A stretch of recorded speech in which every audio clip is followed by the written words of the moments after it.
বন্ধুরা, ত্রিয়া চরিত্রের এই কাহিনী যদি জীবনে একবার শুনে নিতে পারেন তাহলে জীবনে কখনোই ধোঁকা খেতে হবে না, কারোর কাছে প্রতারিত হতে হবে না। বন্ধুরা, আজকের এই কাহিনী হলো ত্রিয়া চরিত্র সম্বন্ধে।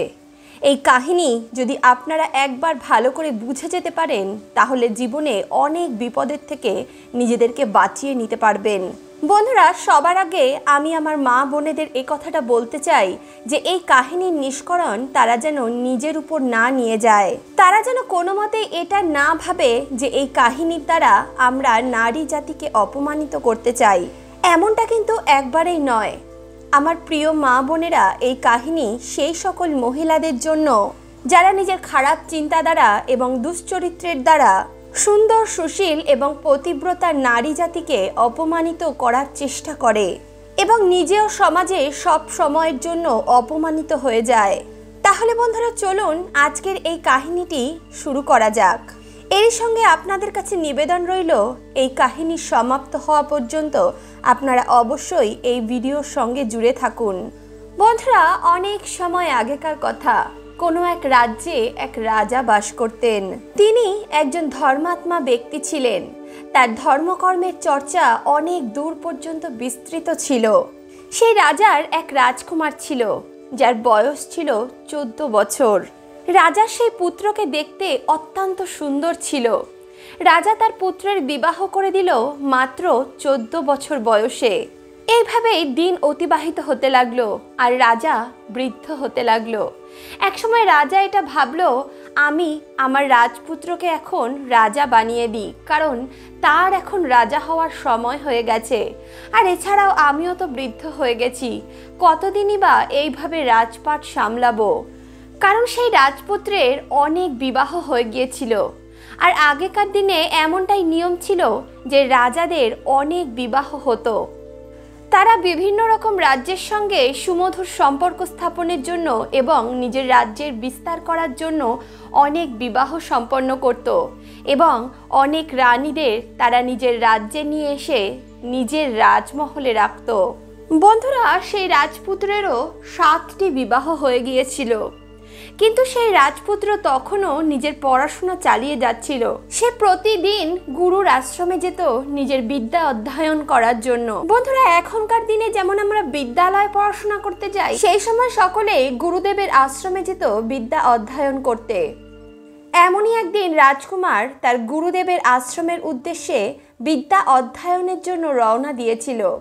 রাস্তায় তার সঙ্গে সাক্ষাৎ হয়ে গেল এক সুন্দরী যুবতী গোয়ালিনীর সঙ্গে। তখন সে গোয়ালিনী রাজাকে জিজ্ঞেস করতে লাগলো, হে রাজামশাই, আপনি প্রতিদিন কোথায় যান?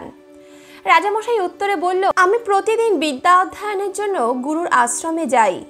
তখন সেই গোয়ালিনী রাজামশাইকে বলতে লাগলো, আচ্ছা রাজামশাই, আপনি তো এত বিদ্যা অধ্যয়ন করছেন, আপনি কি ত্রিয়া চরিত্রের কাহিনী পড়েছেন? তখন রাজামশাই বলতে লাগলো, ত্রিয়া চরিত্রের কাহিনী আবার কি? গোয়ালিনী তখন রাজাকে বলতে লাগলো, হে রাজামশাই, আপনি ত্রিয়া চরিত্র পড়েননি? আজ যখন আপনি গুরুদেবের সম্মুখে উপস্থিত হবেন, আপনি ওনাকে বলবেন আপনাকে যেন উনি ত্রিয়া চরিত্রের কাহিনী অবশ্যই পড়ান। এমনটা বলেই সেই গোয়ালিনী সেখান থেকে প্রস্থান করলো এবং রাজাও গুরুদেবের আশ্রমে পৌঁছলো। গুরুদেব যখন রাজামশাইকে জিজ্ঞেস করলেন, হে রাজা, আপনাকে দেখতে এত বিষণ্ণ কেন মনে হচ্ছে? তখন রাজা গুরুদেবকে রেগেমেগে উত্তর দিল, হে গুরুদেব, আপনি আমাকে কেন ত্রিয়া চরিত্র পড়াননি? গুরুদেব তখন রাজামশাইকে বলল, হে রাজন, আপনি ত্রিয়া চরিত্রের কাহিনী পড়তে পারবেন না। এমনকি এই কাহিনী যদি আপনি পড়েন তাহলে আপনার প্রাণের সংশয় হতে পারে। রাজা তখন তার গুরুকে বলতে লাগলো, গুরুদেব, আমি ত্রিয়া চরিত্রের কাহিনী পড়তে চাই, আপনি আমাকে ত্রিয়া চরিত্র অবশ্যই পড়ান। রাজামশাই যখন এত করে গুরুদেবকে বলতে লাগলেন, তখন গুরুদেব রাজামশাইকে বললেন, ঠিক আছে রাজামশাই, আমি আপনাকে ত্রিয়া চরিত্রের কাহিনী পড়াবো, কিন্তু রাজামশাই, এই কাহিনীটি পড়লে কিন্তু আপনার প্রাণের সংশয় হতে পারে। কিন্তু রাজা তো কোনো মতে কোনো কথাই শুনতে চাইল না। তখন গুরুদেব রাজামশাইকে ত্রিয়া চরিত্রের কাহিনী পড়াতে লাগলেন। এইভাবে 1 বছর কেটে গেল রাজামশাইকে ত্রিয়া চরিত্রের অধ্যয়ন করতে। যখন অধ্যয়ন শেষ হলো তখন গুরুদেব রাজামশাইকে বললেন, হে রাজন, আপনার ত্রিয়া চরিত্রের পাঠ সম্পন্ন হয়েছে। এরই সঙ্গে সঙ্গে আপনার বিদ্যা অধ্যয়নও আজ সম্পন্ন হলো। আজ থেকে আর আপনার গুরুর আশ্রমে আসার প্রয়োজন নেই। এমনটা বলে গুরুদেব রাজামশাইকে সেখান থেকে প্রস্থান করতে বললেন। রাজা যখন গুরুদেবের আশ্রম থেকে প্রস্থান করতে লাগলো তখন গুরুদেব রাজাকে ডেকে বললেন, হে রাজন, আপনি তো ত্রিয়া চরিত্রের পাঠ করেছেন। ত্রিয়া চরিত্রের পাঠ অত্যন্ত ভয়ঙ্কর এবং প্রাণের ঝুঁকি সম্পন্ন। তাই আপনাকে আমি একটি উপহার স্বরূপ কানের বালা দিচ্ছি। আপনি সবসময় এই কানের বালাটি নিজের কানে ধারণ করে রাখবেন, যাতে করে আপনি কোনোরূপ বিপদে পড়বেন না। কারণ আপনি যখন যখন কানের মধ্যে এই বালাটি ধারণ করবেন তখন তখন আপনাকে কেউ দেখতে পারবে না, কিন্তু আপনি সকলকে দেখতে পারবেন।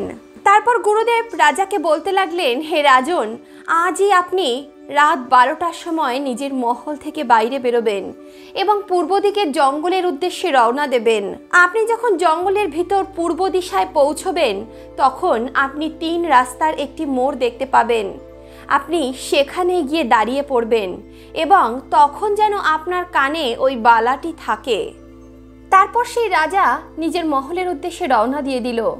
রাত যখন 12টা বাজলো রাজা মহলের থেকে বাইরে বেরিয়ে গেলেন এবং পূর্ব দিশার উদ্দেশ্যে রওনা দিলেন। তিনি যখন পূর্ব দিশায় জঙ্গলের ভিতর প্রবেশ করলেন তখন তিনি 3 রাস্তার একটি মোড় দেখতে পেলেন। সেখানেই তিনি কানে বালাটি লাগিয়ে দাঁড়িয়ে থাকলেন। যখন তিনি সেখানে নিজের কানে বালাটি লাগিয়ে দাঁড়ালেন তিনি দেখতে পেলেন সেই গোয়ালিনী সেখানে দাঁড়িয়ে আছে। সেই গোয়ালিনী ওই পথ দিয়েই সামান্য ভোজন নিয়ে কোনো একদিকে রওনা দিয়েছে। রাজা তখন গোয়ালিনীর পেছন পেছন সেখানে যেতে লাগলেন। রাজা গোয়ালিনীকে একবারও আওয়াজ দিলেন না। রাজা দেখতে চাইছিলেন এত রাত্রে ওই গোয়ালিনী খাবার নিয়ে কোথায় যাচ্ছে। জঙ্গলের কিছুটা ভেতরে যখন রাজা প্রবেশ করলো তখন তিনি দেখতে পেলেন জঙ্গলের ভিতরে একটি পর্ণনির্মিত কুঠির রয়েছে আর তার সামনে একটি সাধু বাবা বসে আছেন। ওই গোয়ালিনী হাতে ভোজনের থালা নিয়ে ওই সাধু বাবার কাছে গিয়ে বসে পড়ল।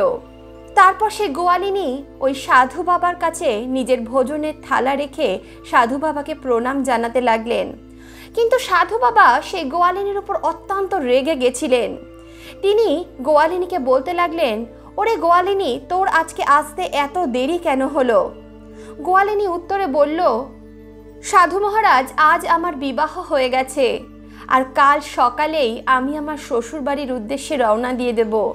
তাই আজ রাত্রে আমার আসতে এত দেরি হয়ে গেল, কারণ আমার স্বামী ঘুমিয়ে পড়ার পরই আমি এখানে আসতে পেরেছি। গোয়ালিনীর মুখে এমন কথা শুনে সেই সাধু অত্যন্ত রেগে গিয়ে বলল, তাহলে আমার কাছে তুই কেন এসেছিস? যা, এখান থেকে এক্ষুনি চলে যা আর এই খাবারের থালাটাও নিয়ে যা। বন্ধুরা, ওই সাধুর পাশে একটি জাদুর পুটুলি রাখা ছিল। ওই সাধু আসলে কোনো সাধুই ছিল না, সে ছিল এক দুষ্ট জাদুঘর। সেই সাধু তখন ওই গোয়ালিনীকে বলতে লাগলো, তুই যখন তোর স্বামীর সঙ্গে চলেই যাবি তাহলে আমার এখানে কেন এসেছিস? উত্তরে গোয়ালিনী বলল, হে সাধু মহারাজ, আমি আপনাকে ছেড়ে থাকতে পারবো না, আমি আপনাকে ছেড়ে বাঁচতে পারবো না। তখন সেই সাধু বাবা ওই গোয়ালিনীকে বলতে লাগলো, দেখ গোয়ালিনী, তুই যদি আমাকে পেতে চাস তাহলে তোর আমার একটা কথা শুনতে হবে। গোয়ালিনী বলতে লাগলো, সাধু বাবা, আপনি বলুন আপনি কি চান, আপনি যা চান আমি তাই করতে রাজি আছি। সাধু বলল, তুই যদি আমার কথা শুনিস তাহলেই আমি তোকে আমার কাছে রাখবো আর তোর সঙ্গে বিবাহও করব। এমনটা বলে সেই সাধু নিজের পুটুলি থেকে একটি চাকু বার করে ওই গোয়ালিনীকে দিল আর বলতে লাগলো, তুই এই চাকু নিয়ে যা আর তোর স্বামীর ধর থেকে মাথাটা আলাদা করে দে। তুই যদি এমনটা করতে পারিস তাহলেই আমি তোকে বিয়ে করব। তারপর সে গোয়ালিনী কোনো কথা না ভেবে ওই সাধুর কাছ থেকে চাকুটা নিয়ে দৌড়ে দৌড়ে চলে গেল নিজের কুঠিরে আর সেখানে গিয়ে নিজের স্বামী যেখানে ঘুমিয়েছিল সেখানে বসে তার স্বামীর গলাটা ধর থেকে আলাদা করে দিল। তারপর সে গোয়ালিনী নিজের স্বামীর ওই কাটা মাথা নিয়ে ওই সাধুর কাছে গিয়ে পৌঁছলো। বন্ধুরা, এই সমস্ত দৃশ্যই ওই রাজা পাশে দাঁড়িয়ে দাঁড়িয়ে দেখছিল। যখন ওই গোয়ালিনী নিজের স্বামীকে হত্যা করলো তখন রাজা সেখানেই দাঁড়িয়েছিল। আর যখন সে গোয়ালিনী নিজের স্বামীর কাটা মাথা নিয়ে ওই সাধুর কাছে পৌঁছলো, রাজাও গোয়ালিনীর পেছন পেছন ওই সাধুর কাছে আবারও পৌঁছে গেল। যেহেতু রাজার কানে ওই কানবালা ছিল তাই গোয়ালিনী রাজাকে চিনতে পারেনি। বন্ধুরা, এদিকে যখন সাধু দেখলো গোয়ালিনী তার স্বামীর কাটা মাথা নিয়ে এসেছে, সাধু অত্যন্ত রেগে গেল। সাধু বলতে লাগলো, তুই এত বড় পাপিনী, তুই আমার কথায় নিজের স্বামীর মাথা কেটে নিয়ে আসলি। তুই এখান থেকে এক্ষুনি চলে যা। তুই যদি এখান থেকে না যাস তাহলে আমি তোকে এক্ষুনি ভস্ম করে দেব। তুই যখন নিজের স্বামীরই হতে পারলি না তাহলে আমার কি করে হবি। এমনটা বলে সাধু ওই গোয়ালিনীকে পদাঘাত করলো এবং সেখান থেকে তাড়িয়ে দিল।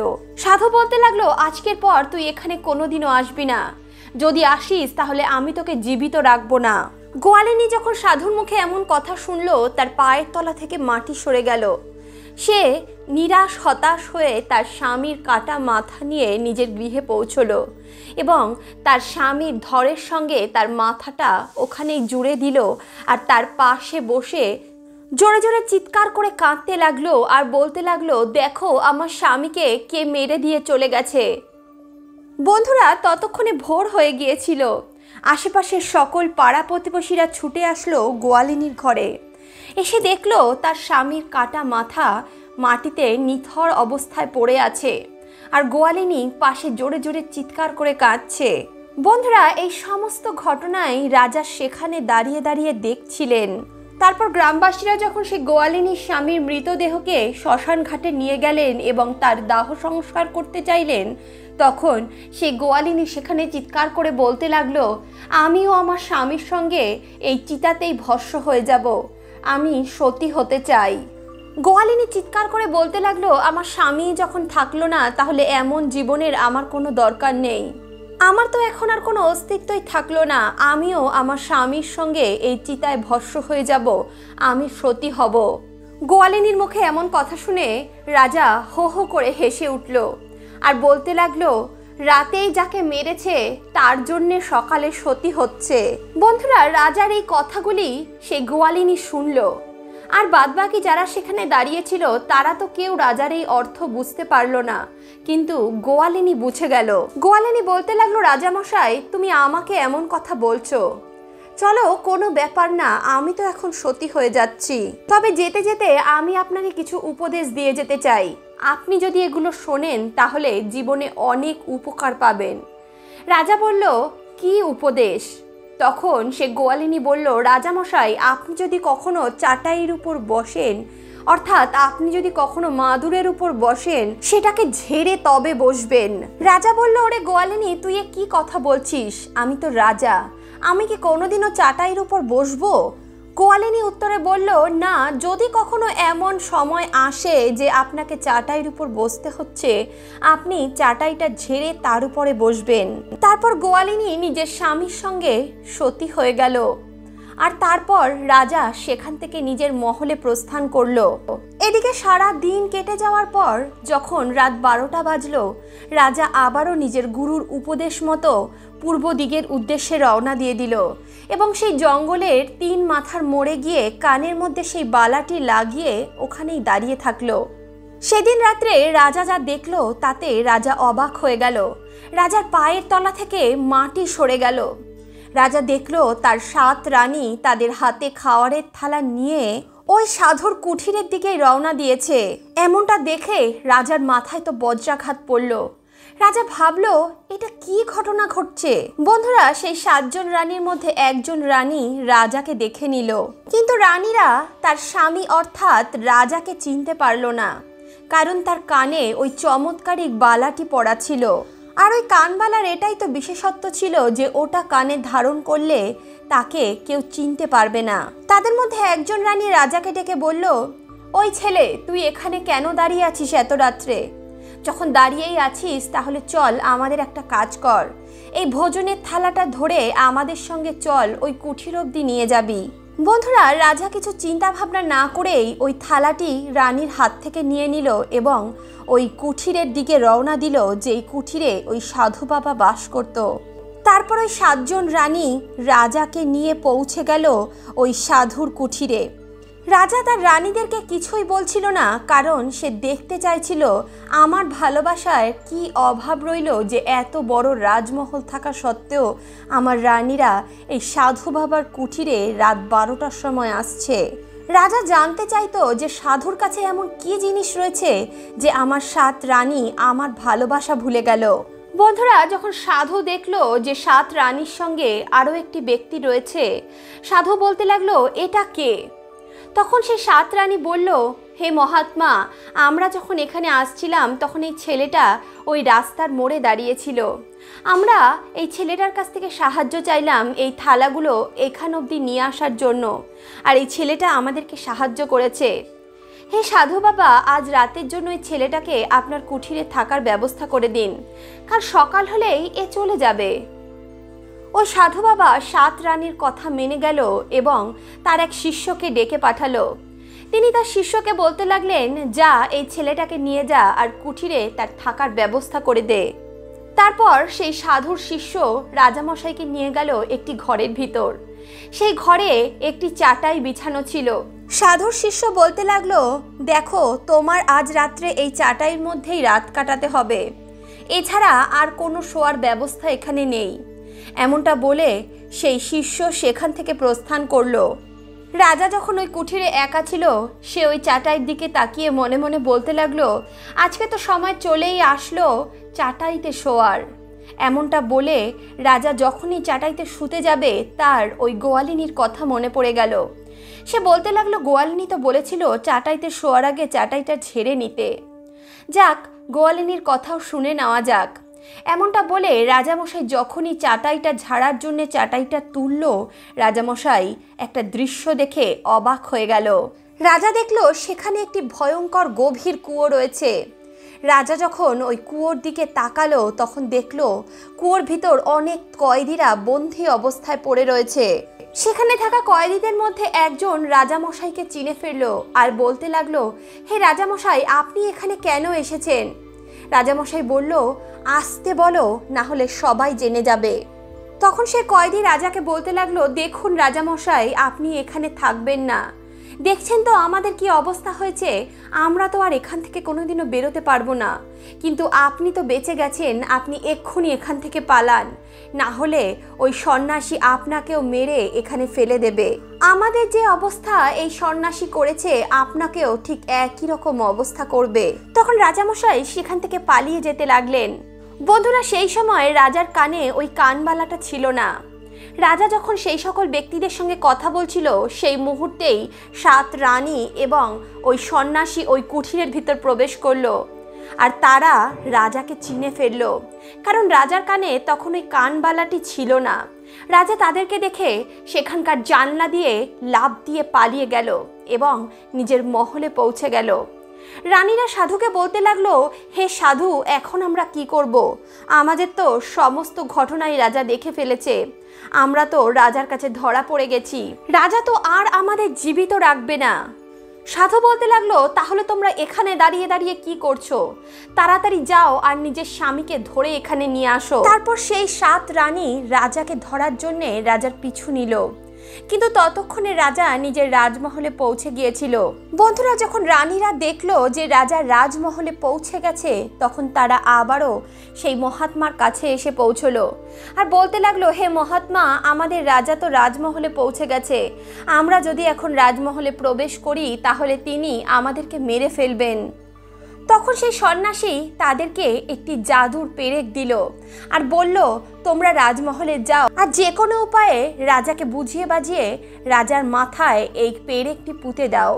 আর যখনই তোমরা এই পেরেকটি রাজার মাথায় ঢুকিয়ে দেবে, রাজা সেখানেই দুর্বল হয়ে যাবে, রাজার হাঁটা চলার ক্ষমতা থাকবে না, আর তখনই তোমরা রাজাকে সেখানেই মেরে ফেলতে পারবে। রাজার কাছ থেকে ওই পেরেকটি নিয়ে 7 রানী পৌঁছে গেল রাজমহলে। তারা নিজেদের মধ্যে তখন পরিকল্পনা করতে লাগলো। তারা বলল, রাজা তার ছোট রানীকে খুবই ভালোবাসে, তাই ছোট রানী রাজার কাছে যাক এবং রাজাকে বোঝাক। তারপরে 6 রানী রাজার ছোট রানীকে ওই জাদুর পেরেকটি দিয়ে দিল আর রাজার মাথায় ওই পেরেকটি ঢুকিয়ে দিতে বলল। তখন ছোট রানী ওই পেরেকটিকে নিয়ে যেই রাজার কক্ষে পৌঁছতে গেল, তখনই রাজা সেই ছোট রানীকে বলল, ওখানেই দাঁড়াও। তোমার এত বড় আস্পর্ধা কি করে হলো? তুমি আবারও রাজমহলে এসেছো।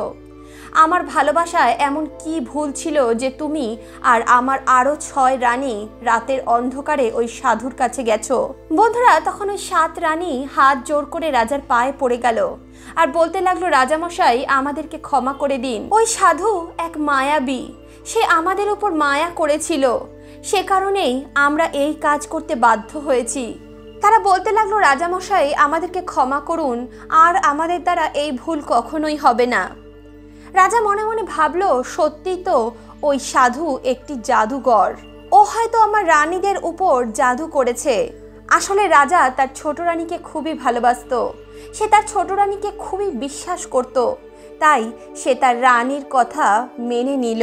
তারপর সারাদিন রাজা ও সেই 7 রানী নিজেদের মধ্যে কথাবার্তা বলে এবং সুন্দরভাবেই সেই সকালটা কাটালো।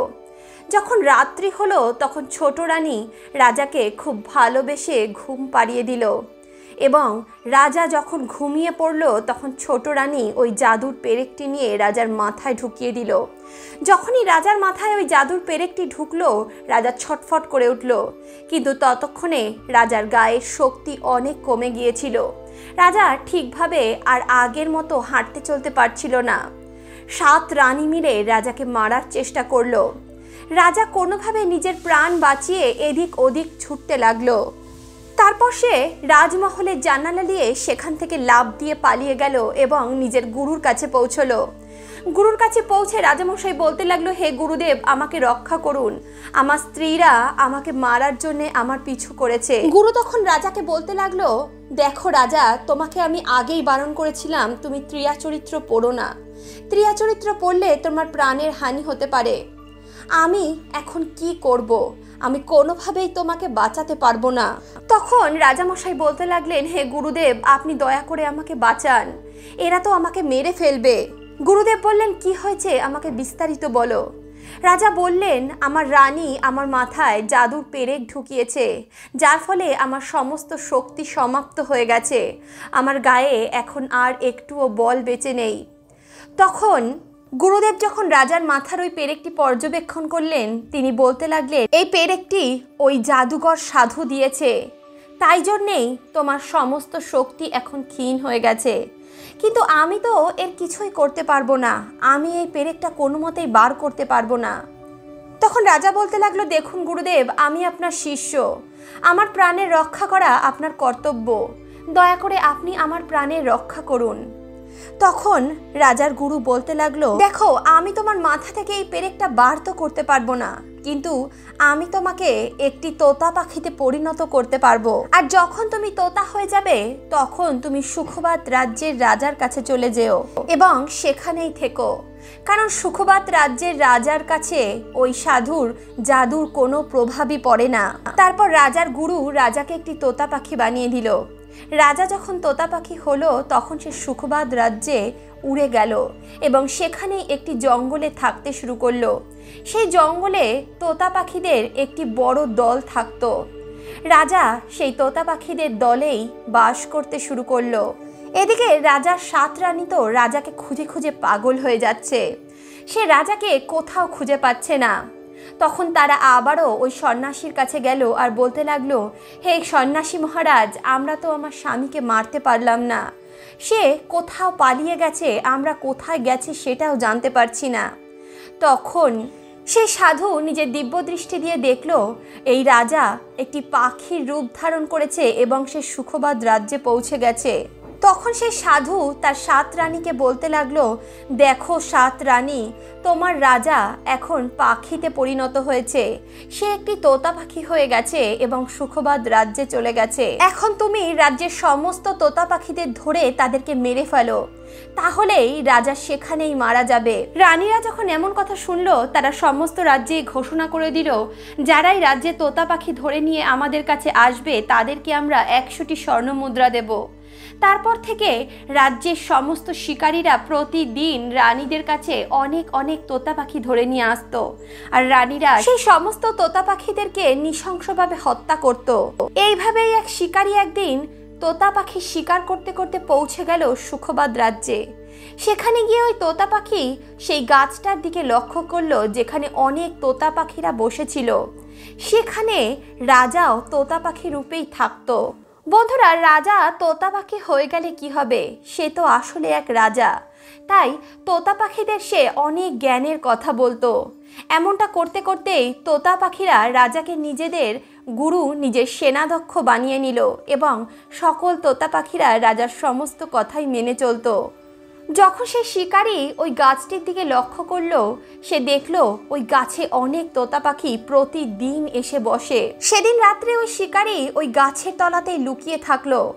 সকালে যখন তোতা পাখিরা নিজেদের জায়গায় উড়ে গেল, তখন সেই শিকারী ওই গাছে অনেক জায়গায় অনেক কাঠ লাগিয়ে দিল, যার ফলে ওই গাছের থেকে এক ধরনের আঠা বেরোতে লাগলো। তারপর সেই শিকারী রাতে সেখানেই চুপ করে বসে অপেক্ষা করতে লাগলো। তোতা পাখিরা যখন সেখানে এসে উপস্থিত হলো, ওই আঠায় তাদের পা আটকে গেল এবং তারা আর নড়াচড়াই করতে পারছিল না। তখন রাজা তাদেরকে একটি পরামর্শ দিল। রাজা সমস্ত তোতা পাখিদের বলল, দেখো, এইভাবে করলে আমরা কখনোই এখান থেকে বেরোতে পারবো না, আর ওই শিকারী আমাদেরকে ধরে ফেলবে। তোমরা এক কাজ করো, রাত্রেবেলা মরে যাওয়ার ভান করে সকলেই গাছের ডালের সঙ্গে ঝুলে পড়ো।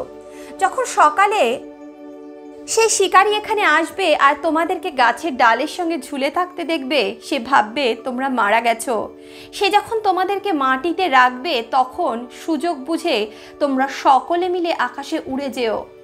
বন্ধুরা, তোতা পাখিরা ওই রাজার কথাই শুনলো এবং তারা গাছের সঙ্গে উল্টো হয়ে ঝুলে থাকলো। সকালে যখন শিকারী এসে দেখলো, সে ভাবলো তোতা পাখিরা হয়তো এভাবেই ঝুলে থাকতে থাকতে মারা গেছে। যখন সেই শিকারী সমস্ত তোতা পাখিদের ওই গাছের ডালের থেকে নামিয়ে মাটিতে রাখলো, তখন সব তোতা পাখিরা একসঙ্গে আকাশে উড়ে গেল এবং সেই শিকারী ওখানেই হাঁ করে দাঁড়িয়ে দেখতে লাগলো। কিন্তু ওই রাজা তখনও সেখান থেকে গেল না। শিকারী তখন সেই রাজারূপী তোতা পাখিকেই নিজের খাঁচায় পুরে রাজ্যের দিকে নিয়ে যেতে লাগলো। রাস্তায় যেতে যেতে সেই তোতা পাখি ওই শিকারীকে বলতে লাগলো, শিকারী, তুমি আমাকে রানীদের কাছে নিয়ে গিয়ে কত টাকা পাবে? শিকারী বলল, আমি 100টি স্বর্ণ মুদ্রা পাবো। তখন তোতা পাখি বলতে লাগলো, আমি যদি তোমাকে 1 লক্ষ স্বর্ণ মুদ্রা দিতে পারি, তখন তুমি আমাকে ছেড়ে দেবে? শিকারী বলল, সেটা কিভাবে সম্ভব? 100টি স্বর্ণ মুদ্রা আমি কিভাবে পাবো? যদি আমি এটা পাই তাহলে আমি অবশ্যই তোমাকে ছেড়ে দেব। তখন তোতা পাখি সেই শিকারীকে বলতে লাগলো, আমি যেমনটা বলছি তুমি তেমনটা করো। তুমি যদি আমার কথা শুনে চলো, তাহলে তুমি 1 লক্ষ স্বর্ণ মুদ্রা অবশ্যই পাবে। তোতার মুখে এমন কথা শুনে শিকারী তোতার কথা বিশ্বাস করে নিল এবং তোতা পাখি যেমনটা বলল, শিকারী তেমনটাই করতে থাকলো। তোতা পাখি তখন শিকারীকে বলতে লাগলো, চলো সুখবাদ রাজ্যের রাজার হাটে যাই। সেখানে গিয়ে তুমি এক কোণায় আমাকে নিয়ে দাঁড়িয়ে থাকবে। কেউ যদি তোমাকে আমার দাম জিজ্ঞেস করে, তখন তুমি বলবে এই তোতা পাখি তার দাম নিজে মুখে বলবে। আর যখন কেউ আমার দাম আমাকে জিজ্ঞেস করবে, আমি এত দাম বলবো যে তারা যেন আমাকে কিনতে না পারে। আর ওই রাজ্যের একটি নিয়ম আছে, সন্ধ্যা অবধি যার বিক্রি হয় না, রাজা তার মালপত্র নিজেই কিনে নেন। বন্ধুরা, তারপর সেই শিকারী তোতা পাখিকে নিয়ে সুখবাদ রাজ্যের হাটে গিয়ে পৌঁছলো। আর যে কেউ তার দাম জিজ্ঞেস করতো, শিকারী বলতো তোতা পাখির দাম তো তোতা পাখি নিজেই বলবে। আর তোতা এমন একটা দাম বলতো যে কেউই তাকে কেনার সাহস করতে পারতো না। দেখতে দেখতে সন্ধ্যা নেমে এলো, তখনও সেই শিকারী তোতা পাখিকে বিক্রি করেনি। সে সেখানেই তোতা পাখিকে নিয়ে দাঁড়িয়ে রইল। সন্ধ্যায় যখন রাজার সিপাহীরা সেখানে উপস্থিত হলো, তারা ওই শিকারীকে বলতে লাগলো, ওহে শিকারী, তোমার মাল বিক্রি হয়নি? শিকারী বলল, না, আমার তোতা এখনো বিক্রি হয়নি। এই তোতা পাখিকে কেনার মতো ব্যক্তি এই রাজ্যে কেউই নেই। তখন সেই সেনাবাহিনীরা বলতে লাগলো, এটা তুমি কি বলছো? তোমার তোতা পাখির দাম কি? তখন সেই শিকারী বলতে লাগলো, তোতা পাখির দাম তোতা পাখি নিজেই বলবে। তারপর তোতা নিজের দাম বলল, 1 লক্ষ স্বর্ণ মুদ্রা। এই দাম শুনে সেনাবাহিনীরা অবাক হয়ে গেল এবং রাজার কাছে পৌঁছলো। রাজার কাছে গিয়ে তারা বিস্তারিত সমস্ত ঘটনা জানালো। রাজা বলল, যদি ওই তোতা পাখিকে আমি না কিনতে পারি তাহলে আমার রাজ্যের বদনাম হয়ে যাবে। সকলে ভাববে আমার রাজ্যের এত সামর্থ্যই নেই যে সামান্য একটা তোতা পাখি আমি কিনতে পারি। এমনটা বলেই রাজা তার সৈন্যবাহিনী নিয়ে ওই শিকারীর কাছে পৌঁছলো এবং শিকারীর কাছ থেকে সেই তোতা পাখিটা 1,00,000 স্বর্ণমুদ্রা দিয়ে কিনে নিল। তারপর শিকারী নিজের বাড়ির উদ্দেশ্যে রওনা দিল আর তোতা পাখিকে নিয়ে রাজা চলে গেল রাজমহলে। তোতা পাখি এত জ্ঞানের কথা বলতো যে রাজা তার কথা শুনে মুগ্ধ হয়ে যেত। রাজা আস্তে আস্তে তোতা পাখিকে খুবই ভালোবেসে ফেলল। রাজা যেখানে যায় তোতা পাখিকে সঙ্গে নিয়ে যায়, এমনকি রানীরাও সেই তোতা পাখিকে খুবই ভালোবেসে ফেলল। এমনই একদিন রাজার বড় রানী তোতা পাখিকে নিয়ে তার কক্ষে পৌঁছেছিল। সে তোতা পাখির সঙ্গে অনেক ধরনের কথা বলতো আর তোতা পাখিও বিভিন্ন রকমের গল্প শুনিয়ে রানীদের মনোরঞ্জন করত। এমনই একদিন রাজকন্যা সেই রানীর কক্ষে পৌঁছলো এবং তার মাকে বলতে লাগলো, মাতা, এই পাখি তো অত্যন্ত সুন্দর, আমি কি এই পাখিটিকে একদিনের জন্য নিজের কক্ষে নিয়ে যেতে পারি? রানী বলল, অবশ্যই পারো। এমনটা বলে রানী রাজকুমারীকে সেই তোতা পাখিটা নিজের কক্ষে নিয়ে যাওয়ার অনুমতি দিল। রাজকুমারীও তোতা পাখিকে নিয়ে নিজের কক্ষে চলে গেল। রাজকুমারী মনে মনে ভাবতে লাগলো, আজকে আমি এই তোতা পাখিকে স্নান করাবো।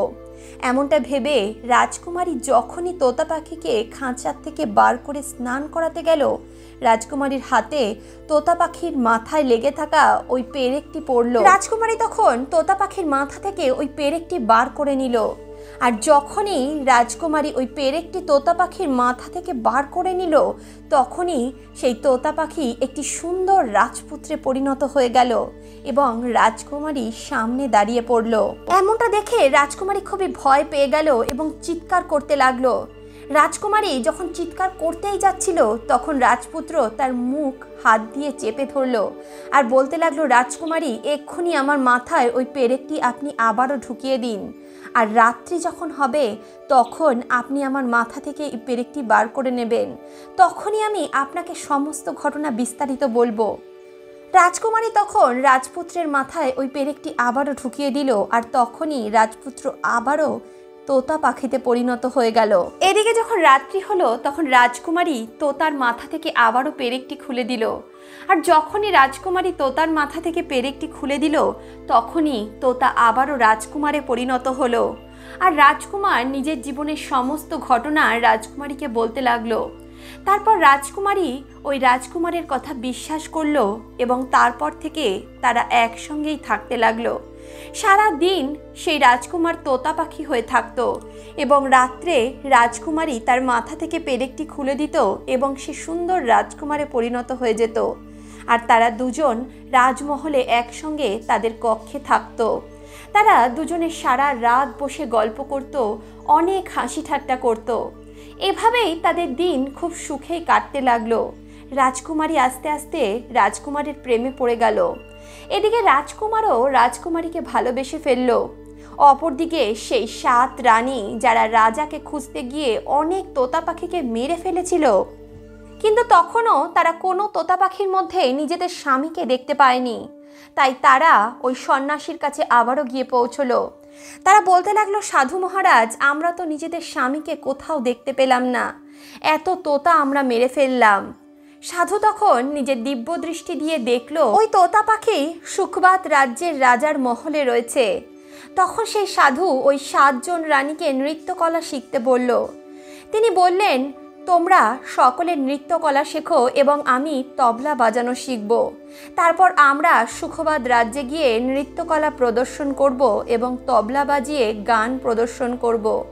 শুনেছি সুখবাত রাজ্যের রাজা নাচ এবং গান শুনতে খুবই পছন্দ করেন। তিনি যখন আমাদের উপর খুশি হয়ে আমাদেরকে উপহার দিতে চাইবেন, তখন আমরা ওই তোতা পাখি রাজার কাছ থেকে চেয়ে নেব, তারপর তাকে সেখানেই মেরে ফেলব। তারপর সেই 7 রানী ও ওই সন্ন্যাসী নৃত্যকলা ও তবলা বাজানো শিখল এবং তারা পৌঁছে গেল সুখবাদ রাজ্যে। সেখানে গিয়ে ওই 7 রানী নৃত্যকলা প্রদর্শন করলো।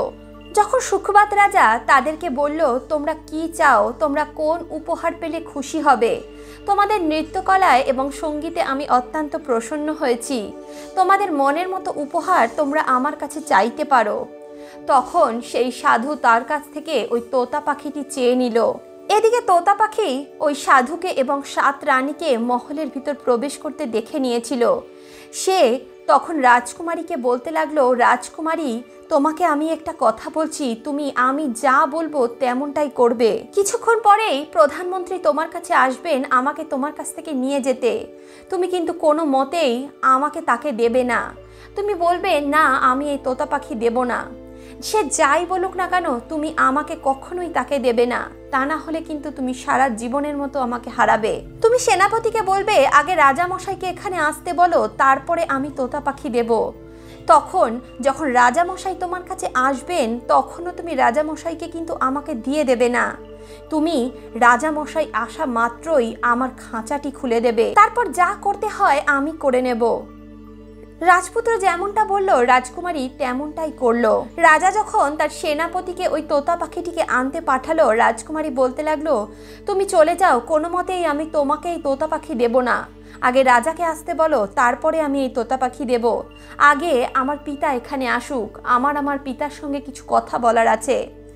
সেনাপতি অনেক করে রাজকুমারীকে বোঝাতে লাগলো, কিন্তু রাজকুমারী সেনাপতির কোনো কথাই শুনল না। বাধ্য হয়ে সেনাপতি তখন রাজার কাছে গিয়ে সমস্ত ঘটনা বলল। রাজা অত্যন্ত রেগে গিয়ে তখন রাজকুমারীর কাছে পৌঁছে বলল, হে কন্যা, তুমি এটা কি কথা বলছো? আমাদের অতিথি আমাদের কাছে এসেছেন, তিনি আমার কাছে কিছু চেয়েছেন আর আমি তাকে সেটা দেব না? এটা হতেই পারে না। তুমি এক্ষুনি তোতা পাখি আমাকে দিয়ে দাও, আমি তাদেরকে এটা দেওয়ার প্রতিশ্রুতি দিয়েছি। এমন কথা শুনে রাজকুমারী রাজাকে বলতে লাগলো, কিন্তু পিতা, আমি তো এই তোতা পাখি কাউকে দেব না। এমনটা বলে রাজকুমারী তোতা পাখির সেই খাঁচা খুলে দিল। যখনই রাজকুমারী তোতা পাখির খাঁচা খুলে দিল, তখনই সেই তোতা পাখি মাটিতে পড়ে গেল এবং শস্যের একটি দানা হয়ে গেল। এই সমস্ত দৃশ্য ওই সাধু, ওই 7 রানী ওখানে দাঁড়িয়ে দাঁড়িয়ে দেখছিল। যখনই রাজকুমার একটি শস্যের দানা হয়ে গেল, তখন সেই সাধু মায়ার বশে নিজেকে একটি পায়রাতে পরিণত করলো এবং ওই শস্যের দানাটিকে খেতে গেল। যখনই সাধু নিজেকে পায়রায় পরিণত করলো, ওই শস্যের দানা তখনই একটি বাজ পাখিতে পরিণত হয়ে গেল এবং ওই পায়রাকে ঝাপটে ধরলো। এমনভাবেই রাজা বাজে পরিণত হয়ে ওই পায়রাকে মেরে ফেললো এবং সাধু সেখানেই মারা গেল। তারপরে সে আবারও একটি তোতা পাখিতে পরিণত হয়ে গেল। যখন রাজা তোতা পাখিতে পরিণত হলো, তখন রাজকুমারী তার মাথা থেকে ওই পেরেকটি বার করে নিল এবং সে আবারও রাজপুত্রে পরিণত হলো। এই সকল দৃশ্য দেখে রাজা তো অত্যন্ত অবাক হয়ে গেল। সে হতভম্ব হয়ে ভাবতে লাগলো, এগুলো আমি কি দেখছি। তখন সে রাজকুমার ওই রাজাকে বলতে লাগলো, দেখুন রাজন, আমিও এক রাজ্যের রাজা, আর এই যে 7 জন নর্তকীকে দেখতে পাচ্ছেন, এরা আমার স্ত্রী। তারপর রাজকুমার তার জীবনের সমস্ত ঘটনা রাজাকে বলল এবং বলতে লাগলো, দেখুন রাজন, আমি আপনার কন্যাকে বিবাহ করতে চাই, আমি ওকে ভালোবাসি এবং আপনার কন্যাও আমাকে বিবাহ করতে চায়। তখন রাজা অবাক হয়ে বলল, এটা আপনি কি বলছেন? তখন রাজা নিজের কন্যাকে জিজ্ঞেস করলেন, তুমি কি রাজপুত্রকে বিবাহ করতে চাও? রাজকুমারী বলল, হ্যাঁ পিতা, আমি এনাকে ভালোবাসি আর আমি এনাকে বিবাহ করতে চাই। আমি এনার জীবনের সমস্ত ঘটনাই জানি। তখন সেই রাজা রাজপুত্র এবং তার কন্যার বিবাহ দিয়ে দিলেন এবং তার পুত্রী ও জামাতাকে সেখান থেকে নিজেদের রাজ্যে প্রস্থান করালেন। রাজা তার নতুন রানীকে নিয়ে তার রাজ্যে পৌঁছলো এবং তার 7 রানীকে কারাগারে বন্দী করে দিল সারা জীবনের জন্য। তারপর থেকে রাজা ও তার রানী দুজনে খুব সুখে শান্তিতেই জীবন কাটাতে লাগলো। আর ওদিকে ওই 7 রানী যারা নিজের স্বামীর সঙ্গে বিশ্বাসঘাতকতা করেছিল, তারা সারা জীবন কাল কুঠুরির ভিতরে আবদ্ধ থাকলো। বন্ধুরা, এই ছিল ত্রিয়া চরিত্রের কাহিনী। যেই কাহিনী পড়ার পর রাজার জীবনে এত ভয়ঙ্কর পরিণতি হয়েছিল। বন্ধুরা, বলা হয় ত্রিয়া চরিত্র দেবতাও বুঝতে পারে না। স্বয়ং ব্রহ্মাদেবও নারী চরিত্রকে বিশ্লেষণ করতে পারেন না। যিনি স্বয়ং নারী সৃষ্টি করেছেন, তিনিও পুরোপুরি নারীর চরিত্র সম্বন্ধে অবগত নন। এক নারী যেমন মায়াময়ী, জনকল্যাণী এবং পরিবারের জন্য আশীর্বাদ স্বরূপা, তেমনি এক নারী পরিবারকে ধ্বংস করে দিতে পারে। নারীর মধ্যে যেমন মমত্ব রয়েছে, তেমনি কিছু কিছু নারীর মধ্যে হিংসা, দ্বেষ এবং অহংকার পরিপূর্ণ রয়েছে। তারা নিজেরা নারী হয়েই নারীকে দিন দিন অবহেলিত করে চলেছে। বলা হয় নারীদের অধঃপতনের পেছনে কোনো না কোনো নারী দায়ী হয়ে রয়েছে। একদিকে যেমন নারী সংসারের জন্য বরদান স্বরূপ, সে মা লক্ষ্মীর প্রতীক হিসেবে সংসারে অধিষ্ঠান করে, অপরদিকে এমন কিছু নারী আছে যাদের জন্য সংসার ছিন্ন ভিন্ন হয়ে যায়, সংসারের সুখ শান্তি বিপন্ন হয়ে যায়। বন্ধুরা, আজকের এই কাহিনী আপনাদের কেমন লাগলো কমেন্ট বক্সে অবশ্যই লিখে জানাবেন। ভিডিওটি ভালো লাগলে অবশ্যই ভিডিওটিতে একটি লাইক করুন, বন্ধু বান্ধব আত্মীয় পরিজনের সঙ্গে ভিডিওটি শেয়ার করুন, আর অন্তর্মন থেকে বলুন রাধে রাধে।